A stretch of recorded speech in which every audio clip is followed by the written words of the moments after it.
तो जय हिंद दोस्तों, आज की वीडियो में आपका बहुत बहुत स्वागत करते हैं। और आज की हम वीडियो में सीखने वाले हैं क्लास 10 का चैप्टर हमारा जो है 8। और ये चैप्टर का नेम है ट्रिग्नोमेट्री, मतलब इसे हिंदी में बोलते हैं त्रिकोणमिति का अनुपात।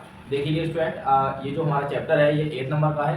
तो मैं बाकी के चैप्टरों को अभी छोड़कर ये चैप्टर कराता हूँ, क्योंकि बच्चों के लिए चैप्टर जो है बहुत टफ सा लगता है। बहुत बच्चे इसे छोड़ना चाहते हैं और कहते हैं कि समझ नहीं आता सर, बार बार करते हैं फिर भी हमारे दिमाग से निकल जाता है। तो इस चैप्टर को शुरू में करने से ये होगा कि एक बार हम अभी करते हैं और एक बार इसके लिए प्री बोर्ड आएंगे तब करेंगे, और एक बार हम इसके लिए बोर्ड में करेंगे। तो लगभग 3-4 बार ये चैप्टर हो जाएगा और मैं आपके लिए इस चैप्टर का एक वन शॉट वीडियो भी लेकर आऊँगा, जिससे आपका कोई भी डाउट इस चैप्टर में बचेगा ही नहीं। बिल्कुल आसानी से आपका ये चैप्टर तैयार आपका हो जाएगा। और इस चैप्टर से एक सवाल लॉग में फिक्स होता है, जिसे आना ही आना, उसे कोई रोक ही नहीं सकता। 100% एक सवाल आना ही आना है इससे। और 1-2 नंबर के छोटे सवाल बन जाते हैं और आपके एमसीक्यू क्वेश्चन बन जाते हैं 1 नंबर के, और 2-3 नंबर का सवाल, मतलब इससे अच्छा क्वेश्चन आता है और अच्छे मार्क्स में आता है बोर्ड एग्जाम की दृष्टि देखा जाए तो चलिए आज का चलन शुरू करते हैं। और मैं राहुल आप सभी का स्वागत करता हूं आज की इस वीडियो में, जिसमें हम चैप्टर 8 ट्रिग्नोमेट्री के बारे में डिस्कस करने वाले हैं। तो आज की वीडियो में आपको बता दूं क्या स्टार्ट करने वाले हैं। आज की वीडियो में हम जो है आज की क्लास में हम परिचय देखते हैं। इसका पहले बेसिक परिचय देख लेंगे थोड़ा सा, और त्रिकोणमिति अनुपात को जानेंगे, क्या होते हैं, कितने होते हैं, कैसे होते हैं, और हम सभी सूत्र आज की वीडियो में सभी सूत्र, इस वीडियो के अलावा आपको इस चैप्टर के बारे में कोई भी वीडियो देखना नहीं पड़ेगी। सभी सूत्र इसी वीडियो में मैं क्लियर कर दूंगा। और ऐसा नहीं है कि आपको रटाया जाएगा, सभी सूत्र आपको लॉजिक बाय लॉजिक और बिल्कुल बेहतरीन तरीके से सिखाए जाएंगे। और सबसे मेन जो बच्चे बहुत ही कंफ्यूजन रहते हैं, त्रिकोणमितीय अनुपातों के मानों की सारणी, ये सारणी देखकर बच्चे घबरा जाते हैं कि हम कैसा कब मान कहाँ आता है, क्योंकि उस सारणी में होता क्या है, बच्चों के अंदर बहुत ही कंफ्यूजन रहता है। तो आपका ये कंफ्यूजन बहुत जल्द दूर होने वाला है। तो चलिए शुरू करते हैं। तो सबसे पहले शुरू करने से पहले हम ये जान लेते हैं कि ये ट्रिग्नोमेट्री का मतलब होता क्या है। तो देखिए शुरू में लिखा हुआ है ट्री, इसका मतलब होता है टी, फिर लिखा हुआ है गोनो, इसका मतलब होता है भुजा, और फिर लिखा हुआ है मेंट्री, इसका मतलब होता है माप। मतलब 3 भुजाओं का माप तौल हम इस चैप्टर में करते हैं। ये चैप्टर पूरा का पूरा एक प्रमेय है जो आपने सुनी होगी, पाइथागोरस प्रमेय। ये चैप्टर पूरा उसी पर होता है टिका हुआ, जो प्रमेय हमारी क्या होती है। जैसे ये हमारा एक संपूर्ण त्रिभुज है, आप सभी लोग जानते ही हैं, इस त्रिभुज से पहले से ही आप परिचित होंगे। तो इसमें नीचे वाली भुजा को हमारा क्या होता है, आधार होता है, और ये हमारा कर्ण होता है, और ये हमारा लंब होता है। कुछ नाम दे देते हैं P, Q, R। तो ये होता है। अब अगर मैं यहाँ पर इस लंब के लिए L बता दूं, A के लिए आधार और K के लिए कर्ण, होता क्या है। देखिए ये जो चैप्टर है इसमें हम प्रमेय लगाते हैं पाइथागोरस, तो वो हमारी प्रमेय होती क्या है, K स्क्वायर बराबर आधार स्क्वायर प्लस L स्क्वायर। ये हमारी होती है पाइथागोरस प्रमेय। मतलब कर्ण स्क्वायर बराबर आधार स्क्वायर प्लस लंब स्क्वायर। आप लंब स्क्वायर पहले लिखें या आधार स्क्वायर, उससे कोई फर्क नहीं पड़ता है, बस इन दोनों के स्क्वायर का योग यहाँ पर होना जरूरी है, जो कि हमारे कर्ण के स्क्वायर के बराबर होता है। अब यहाँ पर थोड़ी थोड़ी छोटी छोटी बातों को हम देख लेते हैं कि जो लंब है या आधार है, कर्ण है। देखिए पाइथागोरस प्रमेय जो होती है वो तो आप जान गए क्या होती है, और आप लोगों ने पहले भी इसके बारे में सुना होगा और पढ़ा होगा, ठीक है। अब देखिए इस चैप्टर में जो सबसे बड़ी भुजा होती है संपूर्ण त्रिभुज की, ये हमारा त्रिभुज कौन सा है, संपूर्ण, क्योंकि ये 90 का बन गया। ये संपूर्ण त्रिभुज की जो सबसे बड़ी भुजा होती है वो होती है हमारी कर्ण। तो क्या होती है हमारी कर्ण। अब कर्ण सबसे बड़ी भुजा होती है, इसकी पहचान सबसे बड़ी भुजा के हिसाब से कर लेते हैं हम। और दूसरी बात, 90 के ठीक सामने वाली भुजा को ही हम कर्ण बोलते हैं। इसको और इसको हम कभी कर्ण नहीं बोल सकते, ना ही ये कर्ण होता है। तो 90 के सामने वाली भुजा को हम कर्ण बोलते हैं। अब आधार और लंब की बात करें तो अगर मैं इस वाले शीर्ष को लेकर यहाँ थीटा सफिक्स मान लूं, मैंने यहाँ पर अज्यूम कर लिया कि मेरा कोण यहाँ पर थीटा डिग्री का बनना। अब ये थीटा क्या होता है सर, तो बताइए, चलिए सुनते रहिए आप ध्यान से। थीटा डिग्री अगर मैंने यहाँ पर मान लिया तो थीटा के ठीक सामने वाली भुजा लंब कहलाती है। थीटा के ठीक सामने वाली भुजा लंब कहलाती है। और कर्ण मैंने पहले ही बता दिया था कि 90 के सामने कर्ण होता है, थीटा के सामने वाली भुजा आपकी लंब हो गई। अब जो बचा वो हमारा आधार हो गया। अब चाहे आधार इस पोजीशन में हो या इस पोजीशन में हो, उससे कोई फर्क नहीं पड़ता है। अगर मैं यहाँ पर इसे थीटा मान लूं तो अब इसके हिसाब से ये वाली भुजा हमारी लंब बन जाएगी और आधार ये नहीं रहेगी। और जब ये लंब बन जाएगी तो ये फिर आधार बन जाएगी, बल्कि लंब नहीं रहेगी। तो ये छोटी छोटी बातें थी जिन्हें जानना बहुत जरूरी था, क्योंकि ये बातें ही हमें आगे का समझने में हेल्प करते हैं। तो ठीक है, अब हम पाइथागोरस के बारे में जान गए, समकोण त्रिभुज क्या होता है वो हम जान गए, और मैंने आपको इसका भी अर्थ बता दिया कि ट्रिगोनोमेट्री का अर्थ होता है ट्री माने तीन, गोनो माने भुजा और मेंट्री माने मापतोल। मतलब हम इस चैप्टर में तीन भुजाओं को देखते हैं और तीन भुजाओं का मापतोल करते हैं। वो भुजाएं हमारी समकोण त्रिभुज की होती है और तीन ही कोण होते हैं। फिलहाल यहाँ पर हमें भुजाओं का गौर करना है। तो अब मैंने आपको दे दिया, यही इसका परिचय है। अब हम चलते हैं त्रिकोणमितीय अनुपात। बाकी का मैं इसे साफ करता हूं और परिचय हमारा हो गया। त्रिकोणमितीय अनुपात की तरफ हम चलते हैं। देखिए, गणित में कोई गणित में होता है, साइंस की तरह कोई नोट्स तो नहीं बनाए जाते हैं, लेकिन फिर भी जो मैं फॉर्मूले आपको लिखवा रहा हूँ ये बिल्कुल सिस्टम तरीके से लिखवा रहा हूँ। इसको आप फिर कॉपी में अपनी लिखते हुए चलिए ताकि आपको अच्छे से ये याद हो जाए। तो त्रिकोणमितीय अनुपात हमारे जो होते हैं,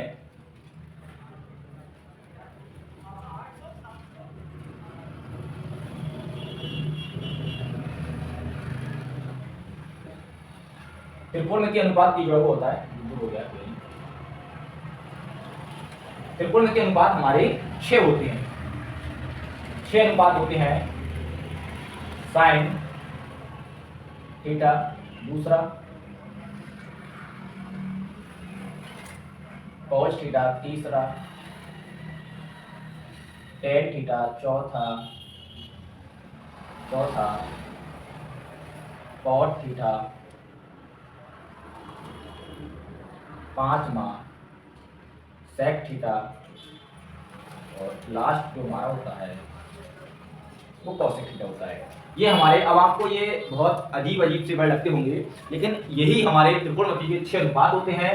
sine theta, cos theta, tan theta, cot theta, sec theta और कॉसेक थीटा। 2-3 बार आप अगर इसे पढ़ते हैं मेरे साथ और अपनी कॉपी में लिखते हैं तो मैं मानता हूं कि आपको ये अच्छे से याद हो जाएंगे। सर थीटा क्या है? तो थीटा यहाँ पर देखिए, ये जो मैंने कहा था कि हम थीटा मान लेते हैं, यहाँ पर जो कोण बना होगा, जो कोण यहाँ पर बना होगा वही कोण यहाँ पर साथ में लिया जाता है। अब हमने यहाँ पर थीटा मान रखा है तो हम फॉर्मूले को थीटे के हिसाब से यहाँ पर बनाएंगे, क्योंकि हम अगर यहाँ पर कोई वैल्यू ले लें तो वैल्यू फिक्स तो है नहीं कि भाई यही वैल्यू आएगी, वैल्यू चेंज होती रहती है। तो हमने थीटा मान लिया, अब जो वैल्यू आएगी उसके लिए हम आगे देखते रहेंगे। ठीक है, तो त्रिकोणमितीय अनुपात होते हैं। अब कहेंगे सर कि इस त्रिभुज से इसका क्या संबंध है? तो संबंध यह है कि अगर मुझे साइन थीटा की वैल्यू इस त्रिभुज से निकालनी हो तो क्या आएगी? तो देखिए, साइन थीटा की वैल्यू आती है वो आती है अभी, हाँ, तो साइन थीटा की जो वैल्यू आती है वो आती है लंब बटे कर्ण। अब देखिए, लंब अगर ये थीटा माना गया है, अगर ये थीटा माना गया है, इसके हिसाब से ये लंब, ये आधार और ये कर्ण, तो लंब बटे कर्ण मतलब ये और ये अगर हम डिवाइड करते हैं तो हमें यहाँ पर साइन की वैल्यू मिल जाती है। कब? जब ये थीटा माना गया तब। दूसरा हमारा कॉज है, इसकी वैल्यू होती है आधार बटे कर्ण। आधार बटे कर्ण, देखिए आधार को जब कर्ण से डिवाइड करते हैं तो हमें कॉज थीटा मिल जाता है। टेन थीटा की वैल्यू होती है लंब बटे आधार, लंब बटे आधार। जब हम लंब को आधार से डिवाइड करते हैं तो हमें यहाँ पर टेन थीटा मिल जाता है। बचे बाकी के 3, तो ये आप लोगों को याद नहीं करने हैं। ये 3 अगर आपने याद कर लिए तो ये आपको याद हो गए। जी हाँ, ये याद हो गए। ये याद कैसे हो गए? देखिए, टेन और कॉट एक दूसरे के उल्टे होते हैं, कॉज और सेक एक दूसरे के उल्टे होते हैं, और आपका साइन और कॉसेक एक दूसरे के उल्टे होते हैं। देखिए, टेन कॉट उल्टे होते हैं तो टेन का फॉर्मूला है लंब बटे आधार। तो यहाँ पर आधार ऊपर पहुंच गया और लंब नीचे आ गया, ये आपका कॉट बन गया, क्योंकि उल्टा तो होता है तो हमने उल्टा कर दिया, पलट दिया इसको, वो हमारा यहाँ पर कॉट मिल गया। सेक हमारा कॉस का उल्टा होता है, तो कॉस का हमने पढ़ा आधार बटे कर्ण, तो इसका हो जाएगा कर्ण बटे आधार, कर्ण बटे आधार। कोसेक हमने देखा कि साइन का उल्टा होता है, तो साइन का है लंब बटे कर्ण और कोसेक का यहाँ पर हो जाएगा आपका कर्ण बटे लंब, कर्ण बटे लंब। ये एक दूसरे उल्टे होते हैं। उस उल्टे का मतलब ये है कि जो हमारा साइन थीटा होता है उसको हम लिख सकते हैं 1 बटे कोसेक थीटा, और जो कोसेक थीटा होता है उसको लिख सकते हैं 1 बटे साइन थीटा। ये एक दूसरे के उल्टे होते हैं ना, तो वही हम यहाँ पर दिखा रहे हैं आपके लिए अच्छे से। और जो कॉस थीटा होता है वो होता है 1/sec थीटा, और जो sec थीटा होता है वो होता है 1/cos थीटा, cos थीटा। और जो आपका tan थीटा होता है वो होता है 1/cos थीटा, और cos थीटा जो होता है वो होता है 1/tan थीटा। ये एक दूसरे के उल्टे होते हैं। इस चीज को हमने यहाँ दिखाया है, आप इसे बिल्कुल इसी तरह अपनी फेयर कॉपी में नोट करें ताकि आपको एग्जाम टाइम की बहुत ही हेल्पफुल लगेगी। क्योंकि होता क्या है, हम रफ कॉपी करते रहते हैं, कॉपी भर जाती है और फिर हम एग्जाम टाइम आगे देखते हैं कि हम किससे याद करें, किससे रिवीजन करें। तो उससे अच्छा है कि आप इसके लिए साथ साथ मेरे साथ लिखते रहिए। और इन्हें याद करने के लिए आप बिल्कुल टेंशन ना लें, आपको वो ट्रिक देने वाला हूँ कि आपको ये 6 की 6 तुरंत याद हो जाएगी, तुरंत। देखिए ट्रिक जो है, बहुत सी ट्रिक होती है, सबकी अपनी ट्रिक होती है, लेकिन जिस ट्रिक से हम आपको परिचय कराने वाले हैं ये, इसको हम पढ़ते हैं लाल बटे कक्का। ये आपकी ट्रिक है। अब कहेंगे सर ये क्या ट्रिक है, तो देखिए ये ट्रिक है कि पहले बस आपको एक बात याद रखनी है, पहले हमेशा साइन भाई साहब आते हैं, दूसरी बार आपका कॉज आता है, और तीसरी बार आपका tan आता है। और मैंने पहले ही बोल दिया कि आपको कुल 3 याद करना, बाकी 3 खुद याद हो जाएंगे। लेकिन फिर भी अगर आप इन्हें भी इस ट्रिक से अप्लाई करना चाहते हैं और चाहते हैं कि गलत है सही, तो कॉट को आप नीचे लिखिए, यहाँ पर आप सेक को लिखिए, और यहाँ पर आप कॉसेक को लिखिए। देखिए साइन की वैल्यू निकालना है तो साइन यहाँ लिखा हुआ है इसके पास, तो साइन की वैल्यू जो आएगी तो L/K आएगी। अब सर L क्या है, अभी बताया था कि L हमारा लंब होता है, ये रहा, और K हमारा कर्ण होता है। तो साइन की वैल्यू लंब/कर्ण निकल कर आती है, वही मैंने यहाँ लिखी है लंब/कर्ण। ये आप इस ट्रिक से लिख सकते हैं। दूसरा, अगर मुझे कॉज निकालना है तो कॉज का आएगा आधार/कर्ण, मतलब A/K आधार/कर्ण, आधार/कर्ण। तीसरा, अगर tan निकालना है तो आएगा लंब/आधार, लंब/आधार। ये आप लोगों को इसी से उल्टे मिल जाएंगे। देखिए कॉट, तो कॉट के लिए अब हम देखते हैं आधार पहले कि कॉट के हिसाब से आधार पहले, तो आधार/लंब, तो कॉट का आधार/लंब हो गया। ऐसे ही सेक की बात करें तो सेक का होता है कर्ण/आधार, कर्ण/आधार।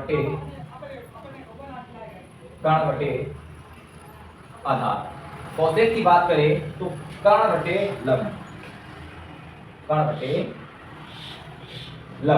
ये त्रिकोणमितीय अनुपात होते हैं। और इस त्रिभुज से इनकी वैल्यू कैसे फाइंड करते हैं वो यहाँ पर आपके सामने फॉर्मूले लिखे हुए हैं। ये एक दूसरे उल्टे होते हैं, इसका मतलब ये होता है जरूरत पड़ने पर हम इन सब की जगह इसे लिख सकते हैं, या फिर इस सब की जगह हम इनको लिख सकते हैं अपनी समस्या को दूर करने के लिए।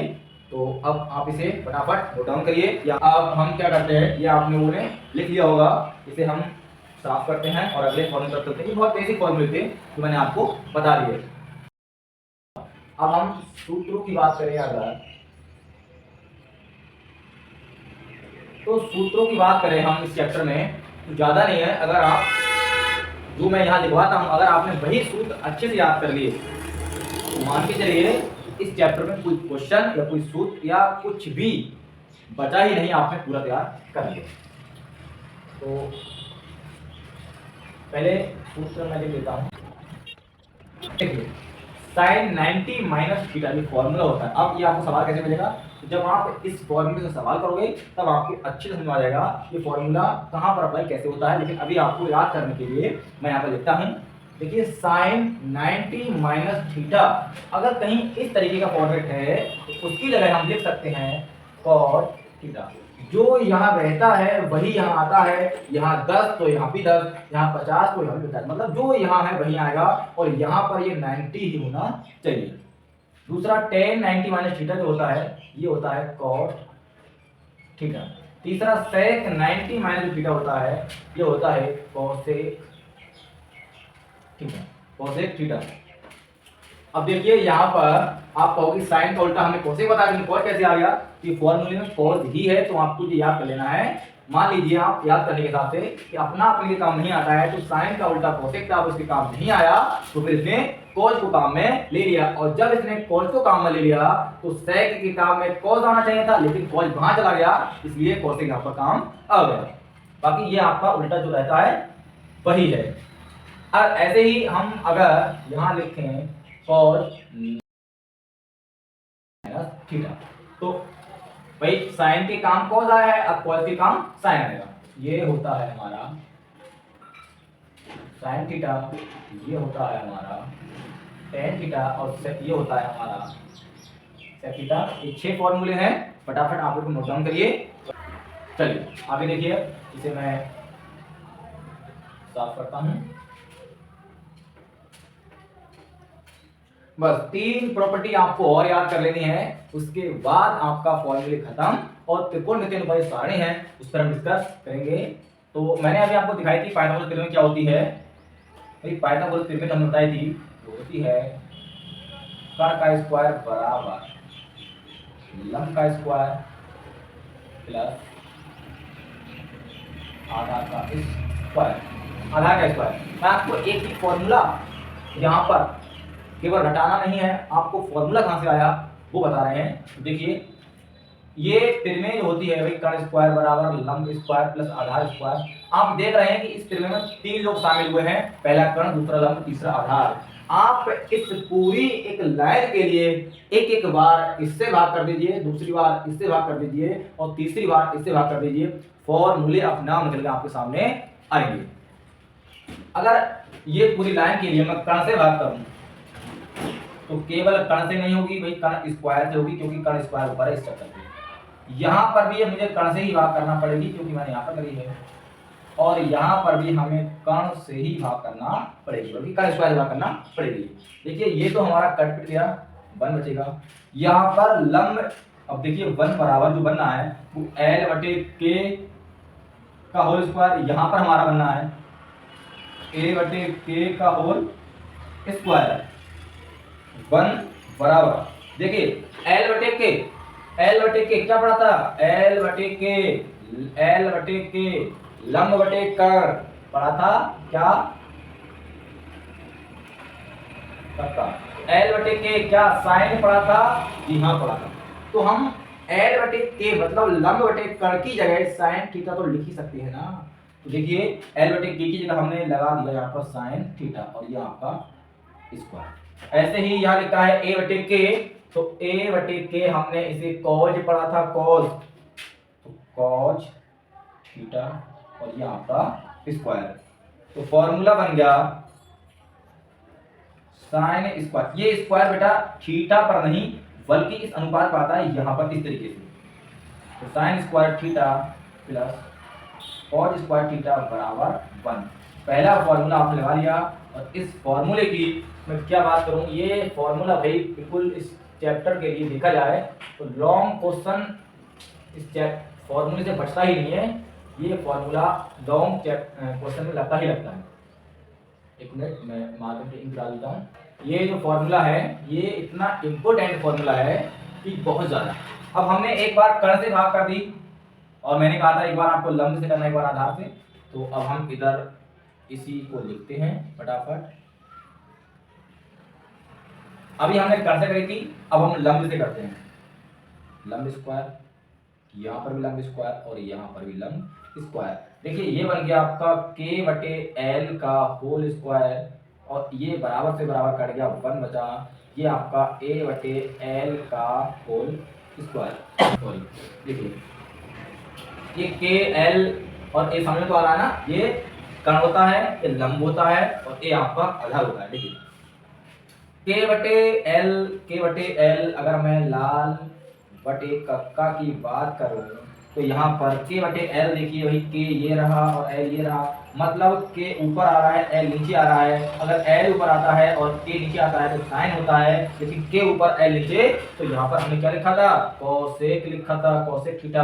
तो इसकी जगह हम लिखेंगे कोसेक थीटा, ये 1 रहता है। और आधार बटे लंब मतलब A/L, तो A/L ये रहा, और ये हमारा यहाँ पर होता है कॉट थीटा। तो इसकी जगह हम कॉट लिखने वाले हैं।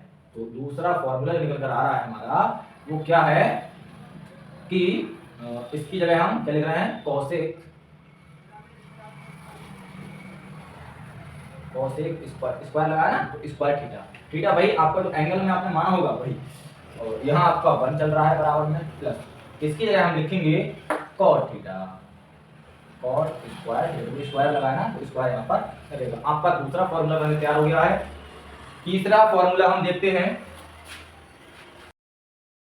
तीसरा फॉर्मूले के लिए हमें पूरी लाइन में हमने कर्ण से भाग कर दिया, लंब से भाग कर दिया, अब हमें आधार से भाग करनी बाकी है, तो आधार से भाग करते हैं और देखते हैं हमारे पास क्या आता है निकलकर। ये हमने आधार से भाग कर दिया, मतलब आधार की स्क्वायर भाग कर दी, ऊपर स्क्वायर लगाए चक्कर। तो इसको हम लिखेंगे k/a का होल स्क्वायर, इसको हम लिखेंगे l/a का होल स्क्वायर, और ये हमारा कट गया बराबर बराबर तो 1 बचा। तो k/a हम क्या लिखें भाई, लाल बट्टे कक्का लिखा, फटाफट बताओ सभी बच्चे बताएं। देखिए k/a, तो k/a बीच में होता है और बीच में ऊपर से आता है cos, लेकिन नीचे से आता है हमारा sec। तो k ऊपर है a नीचे है, तो इसकी जगह हमारा कौन आ जाएगा, sec आ जाएगा।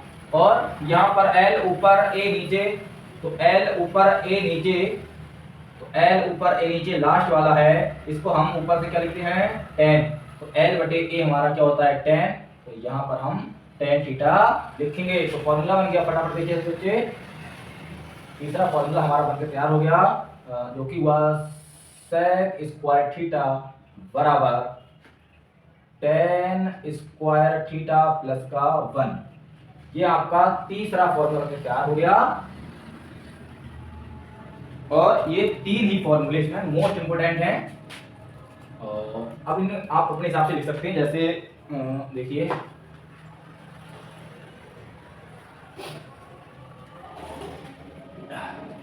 जैसे देखिए अब मान लो आपको यहाँ से साइन की वैल्यू निकालना है, तो अब साइन की वैल्यू निकालने के लिए आप कॉस को उधर भेज दें, तो 1 माइनस कॉस स्क्वायर थीटा हो जाएगा। या मान लो आपके लिए साइन नहीं कॉस निकालना है, तो कॉस स्क्वायर थीटा बराबर 1 माइनस साइन का थीटा हो जाएगा। तो इसी से ये फॉर्मूले बनना है, तो आगे पीछे आपको करना आता होगा कि इधर जाता है तो माइनस का होता है, दूसरे का होता है, ये आप पहले से जानते ही होंगे। यहाँ देखिए, अगर आपको कोसेक की वैल्यू पता है क्या होती है 1 प्लस कॉट स्क्वायर थीटा, और अगर आपको यहाँ से कॉट की निकालना हो, कॉट की, तो क्या बनेगा कोसेक स्क्वायर थीटा और माइनस का 1 बराबर है कॉट स्क्वायर थीटा, 1 को इधर ले आए। और अगर आपको 1 की वैल्यू निकालना हो तो कोसेक स्क्वायर थीटा माइनस का कॉट स्क्वायर थीटा बराबर 1। ये आपकी कॉट की वैल्यू आ गई। तीसरा, अगर आपको यहाँ से सेक की पता है, और अगर सेक स्क्वायर थीटा माइनस का 1 बराबर tan की निकालना है, तो 1 इधर आ गया, वो माइनस का हो गया। ऐसे अगर 1 की वैल्यू निकालना है, तो सेक स्क्वायर थीटा माइनस का tan स्क्वायर थीटा बराबर 1। ये आपका सेक और tan करना, ठीक है। ये 3 फॉर्मूलों से इनकी प्रॉपर्टी ये बन गई। यहाँ पर आप इसे फेयर कॉपी में अच्छे से याद करिए और लिखिए। उसके बाद एक नई बात और बता दें कि अगर आपको केवल ये फॉर्मूला याद है, केवल आपको ये फॉर्मूला याद है sine square theta plus cos square theta बराबर 1, तो इसकी मदद से आप ये दोनों फॉर्मूले निकाल सकते हैं। कैसे? अब आपको लाल बटे कक्का नहीं जाना, आपको जो बेसिक फॉर्मूला याद करना है कि tan थीटा के जो बेसिक फॉर्मूले होते हैं sin थीटा बटे cos थीटा। अगर tan थीटा बराबर ये है, तो यहाँ से cos थीटा बराबर निकलकर आएगा cos थीटा बटे sin थीटा, क्योंकि cos tan और cos एक दूसरे के उल्टे होते हैं।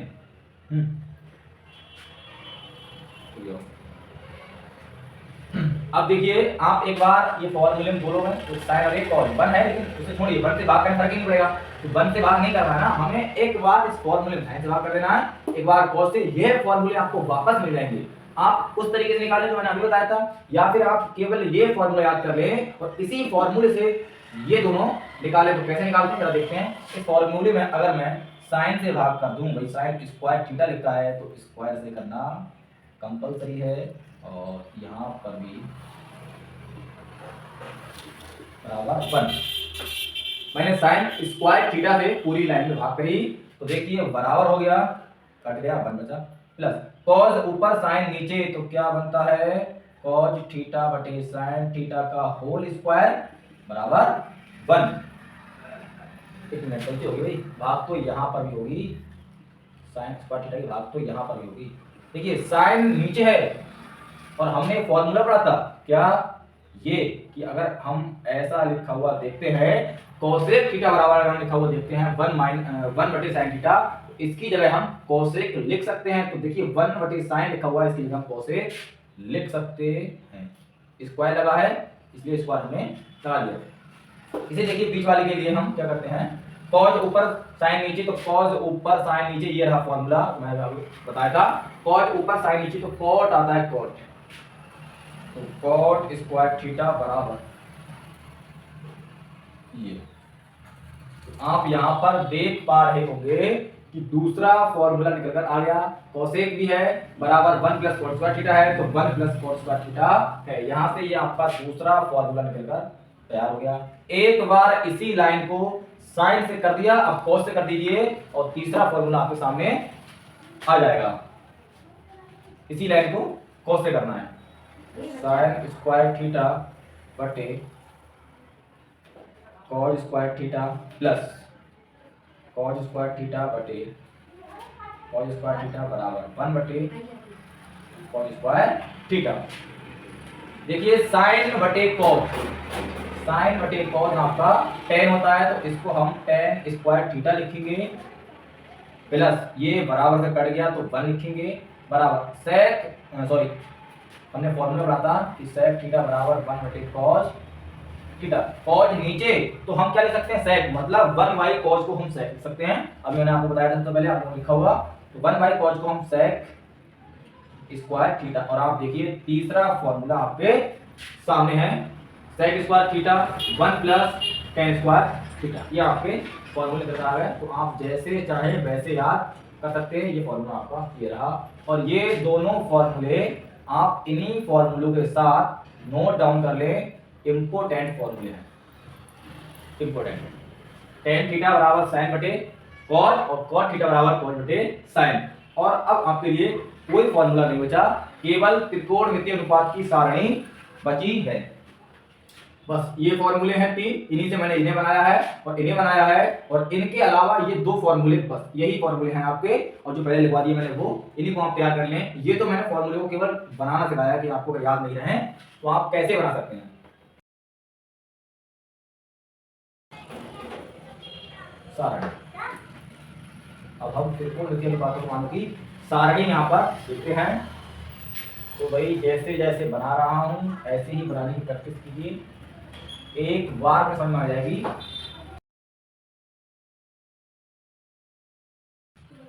यहाँ आपका नीचे के साइड त्रिकोणमितीय अनुपात होते हैं, इधर थीटा होता है, तो थीटा आपको इस दिशा में मिलेगा और त्रिकोणमितीय अनुपात आपको नीचे मिलेंगे, ये आपको नीचे मिलेंगे। तो पहला हम साइन को लेते हैं, थीटा मिलेगा, दूसरा हम कॉस लेते हैं, तीसरा हम tan लेते हैं, चौथा हम cot लेते हैं, थीटा को लग रहा है साथ, नेक्स्ट हम cosec लेते हैं और उससे नेक्स्ट हम sec लेते हैं। ये 6 तो होते हैं त्रिकोण अनुपात, ठीक है। एंगल थीटा हम 0 डिग्री, 30 डिग्री, 45 डिग्री, 60 डिग्री और 90 डिग्री। 90 से आगे भी होती है टेबल, लेकिन हमें 90 तक ही से पढ़ना है और हमारे दोस्त में 90 तक ही है। तो केवल इन 6 को ना याद करके आप इस एक को याद कर लीजिए, उसी से ये सभी निकल कर आती है। इस एक को भी याद नहीं करना है, इसे निकालना कैसे देखिए।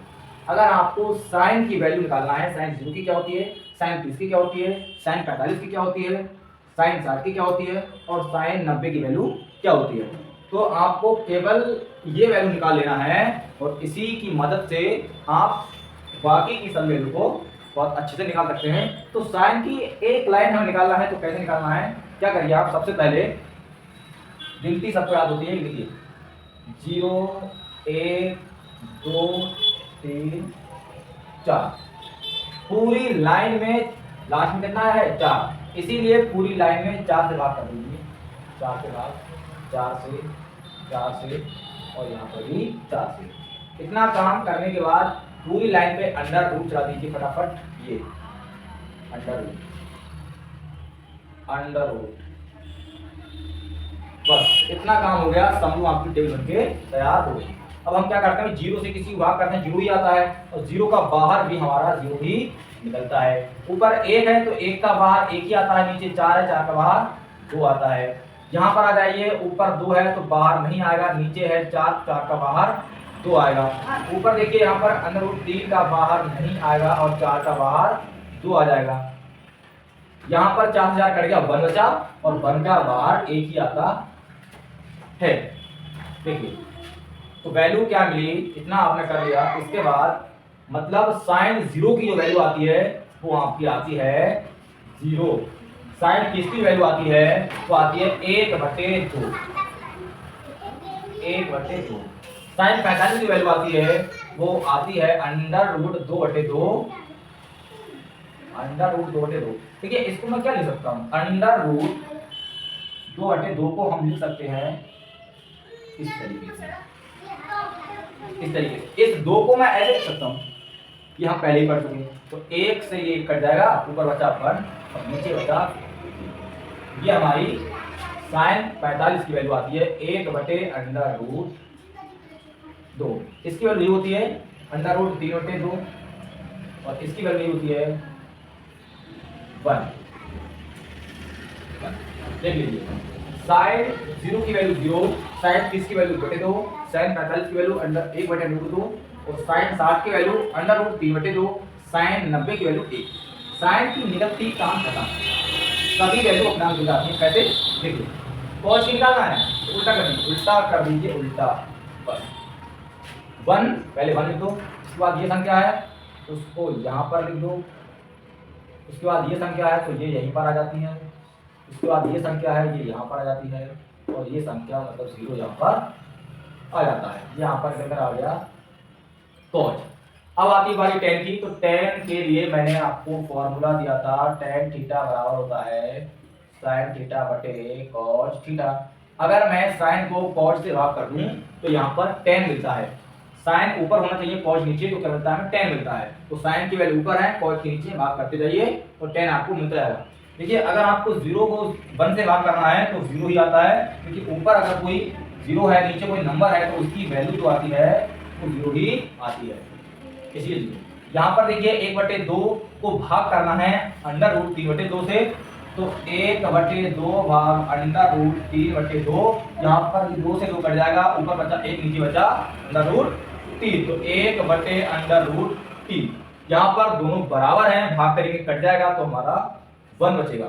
यहाँ पर √3/2 और 1/2, इसको अगर भाग करते हो √3/2 और भाग करी 1/2 से, तो 2 से 2 कट गया, बचा क्या √3। और यहाँ पर 1 को 0 से भाग करी, 1 को 0 से भाग करी, तो इसका मतलब जब जब नीचे 0 होता है तो उसकी वैल्यू आप परिभाषित होती है, मतलब अनंत आती है, अनंत। तो आप इसको अनंत लिखते हैं, इसको हम ये साइन से दिखाते हैं, अनंत। कॉर्ड निकालना है तो कुछ नहीं करना है, इसी उल्टा करिए, अनंत यहाँ पर आ जाएगा, ये आपका अनंत आ गया। ये √3 यहाँ आ जाएगा, 1 अपनी जगह रहेगा, 1/√3 यहाँ आ जाएगा, 0 यहाँ आ जाएगा। दूसरा अगर कोसेक का निकालना है तो कोसेक के लिए हमने बताया था कि जो कोसेक होता है वो साइन का उल्टा होता है। 1/कोसेक साइन थीटा होता है, या मैं कहूँ 1/साइन कोस थीटा होता है।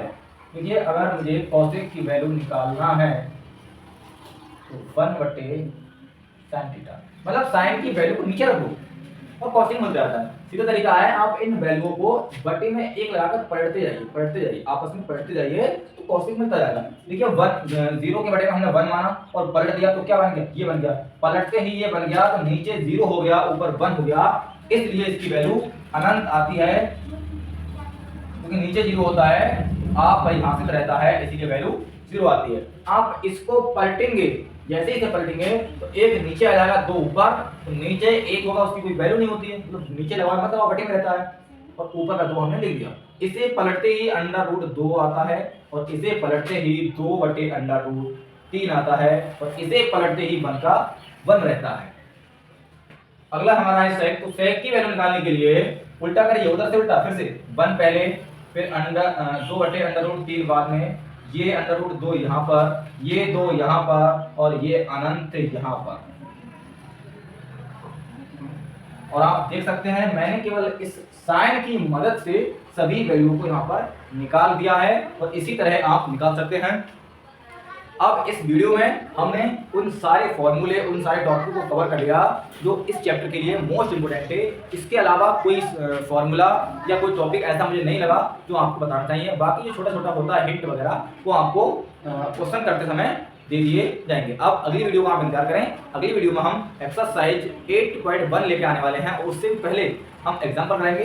सारे एग्जाम्पल, एक्सरसाइज बहुत अच्छी से आपकी तैयारी कराई जाएगी। और कमेंट सेक्शन में आज की वीडियो कैसा लगा ये जरूर बताइए, और अपने दोस्तों को, मित्रों को ये वीडियो शेयर कीजिए, लाइक कीजिए, कमेंट में जरूर बताएं कैसा करें। और अभी तक आपने अगर हमारे चैनल को सब्सक्राइब नहीं किया है, इसे सब्सक्राइब अवश्य कीजिए, ताकि आने वाली हर वीडियो का नोटिफिकेशन आपको सबसे पहले मिल सके। बेल आइकन जरूर दबाइए। धन्यवाद, जय Hind, bye bye, love you.